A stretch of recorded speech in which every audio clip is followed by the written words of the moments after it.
नमस्कार शेतकरी मित्रांनो, महत्त्वाची योजना नमो शेतकरी महासन्मान निधी योजना. महाराष्ट्रातील शेतकऱ्यांसाठी राबवली जाणारी ही नमो शेतकरी महासन्मान निधी योजनेचा हप्ता 8वा हप्ता DBTचं बटन दाबताच शेतकऱ्यांच्या खात्यावरती आता जमा होणार आहेत. या संदर्भातची संपूर्ण बातमी या व्हिडिओच्या माध्यमातून जाणून घेण्याचा आपण प्रयत्न करू.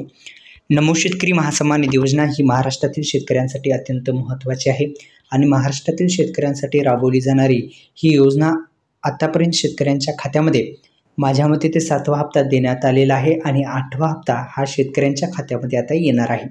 आणि 8वा हप्ता हा DBT मार्फत DBTचं जे बटन आहे ते दाबताच शेतकऱ्यांच्या खात्यामध्ये आता जमा होण्याची शक्यता वर्तवली जात आहे.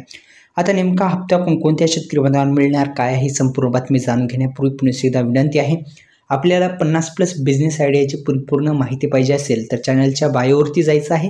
तिथे 50+ बिझनेस आयडियाची परिपूर्ण माहिती दिलेली आहे. व्हिडिओला लाईक करायचं आहे आणि या यूट्यूब चॅनल सबस्क्राईब केलं असेल तर सबस्क्राईब पण करायचं आहे. अत्यंत महत्त्वाची योजना नमो शेतकरी महासन्मान निधी योजना. या योजनेचा 8वा हप्ता शेतकऱ्यांच्या खात्यामध्ये आता जमा होणार आहे. यासाठी शेतकऱ्यांना PM किसान योजनेचे पण लाभ मिळणं गरजेचं आहे. थेट पद्धतीने नमो शेतकरी महासन्मान निधी योजनेचा हप्ता मिळत असतो आणि DBT मार्फत आधार चालणे बँकेमध्ये मिळत असतो. तर या यूट्यूब चॅनलला आपण सुद्धा विनंती आहे, सबस्क्राईब केलं नसतं आपण सबस्क्राईब पण करू शकता. तर एकंदरीत अशा पद्धतीने महत्त्वाची ही बातमी होती. व्हिडिओला लाईक करा. आता थेट पद्धतीने ही नमो शेतकरी महासन्मान निधी योजनेचा 8वा हप्ता मिळण्याची शेतकऱ्यांना शक्यता आहे. तर धन्यवाद. जय श्री